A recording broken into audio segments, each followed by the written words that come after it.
ప్రతి దినము ఎడారిలో సెలయేర్లు శ్రద్ధతో వింటున్న మీ అందరికీ నా హృదయపూర్వకమైన శుభములు వందనములు తెలియజేయచ్చు. ఎడారిలో సెలయేర్లు అనుదిన ధ్యాన భాగమును చదువుతున్నాను. దయచేసి శ్రద్ధగా వినండి.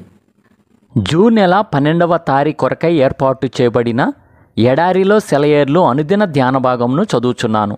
వాక్య భాగము: ఆయన యందు మీరు ప్రతి విషయములోనూ అనగా సమస్త ఉపదేశములోను సమస్త జ్ఞానములోను ఐశ్వర్యవంతులైతిరి. 1 కొరింథీ 1:5-6 వచనాలు ధ్యాన భాగమును చదువుచున్నాను.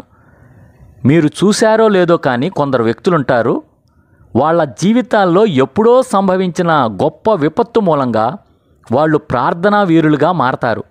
కొంతకాలానికి ఆ విపత్తునైతే మర్చిపోతారు, కానీ దేవునితో ఆ తీయని స్నేహం మాత్రం కొనసాగుతూ వాళ్ళ హృదయాలను ఆహ్లాదపరుస్తూ ఉంటుంది. చెట్లు చిగిర్చే కాలం బాగా ముందుకు వెళ్ళిపోయిన తరువాత ఓసారి ఓ గొప్ప తుఫాను వచ్చింది. అంతా చీకటి కమ్మింది. మబ్బుల్ని నిలువునా చీలుస్తూ ఘోష పెట్టే మెరుపులు తప్ప వేరే కాంతి కనిపించడం లేదు. గాలులు వీచినై, వర్షాలు కురిసినాయి. ఆకాశపు తలుపులు బార్లా తెరిసినట్టు ప్రళయం చెలరేగింది. అంతా సర్వనాశనమైంది.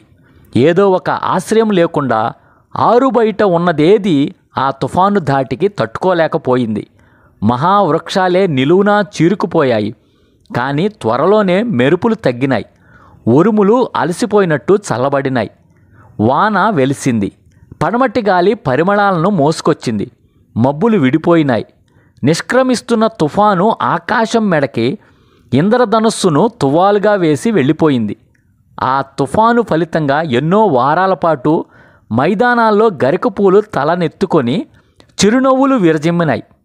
ఆ వసంతమంతా గడ్డి పచ్చగా ఒత్తుగా పెరిగింది. సెలయేళ్లు నిండుగా ప్రవహించినాయి.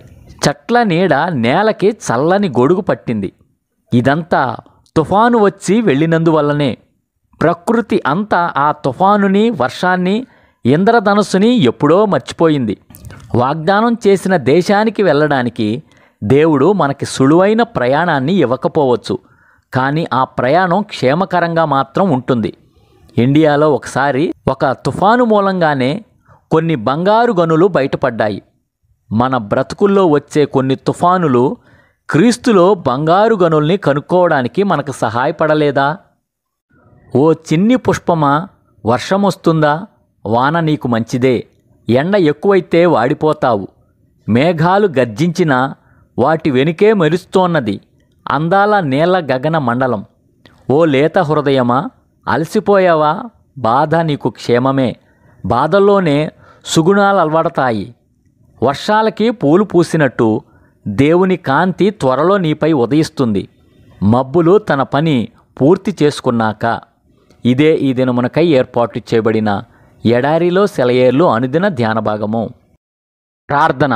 పరిశుద్ధుడా, ప్రేమ కలిగిన తండ్రి యేసుక్రీస్తు ప్రభువా, ఇచ్చిన మరి యొక్క మంచి వర్తమానం బట్టి వందనములు, స్తోత్రములయ్యా. మా జీవితాల్లో వచ్చే గొప్ప గొప్ప విపత్తులే ప్రభువా మేము నీతో తీయని స్నేహంతో కొనసాగించే ధన్యత ఇచ్చినందుకు వందనములు, స్తోత్రం చెల్లించుకుంటూ ప్రభువా, ఈ దినం ఎడారిలో సెలయేర్లు వించిన నీ బిడ్డలో ఎవరెవరైతే గొప్ప విపత్తుల్లో, ప్రమాదాల్లో, సమస్యల్లో, శోధనలో ఉన్నారో ఇవన్నీ కూడా ప్రభువా నీతో ఒక తీయని స్నేహము అనే అనుబంధంలోకి నడిపించేవే అని తెలుసుకొని ప్రభువా వారందరూ తండ్రి నీ తట్టు తిరగటానికి సహాయం చేయమని వేడుకొంచున్నాం ప్రభువా.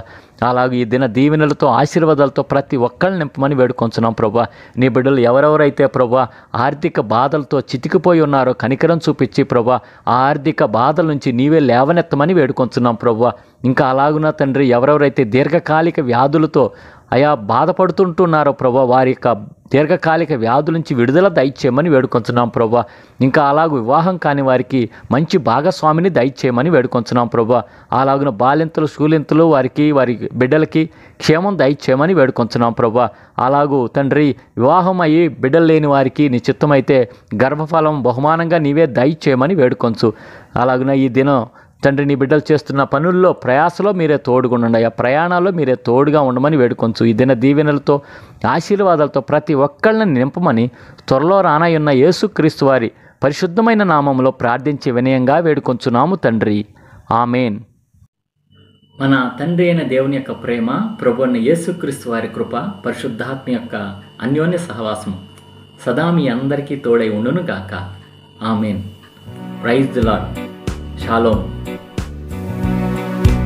ఈరోజు దేవుని వాగ్దానము.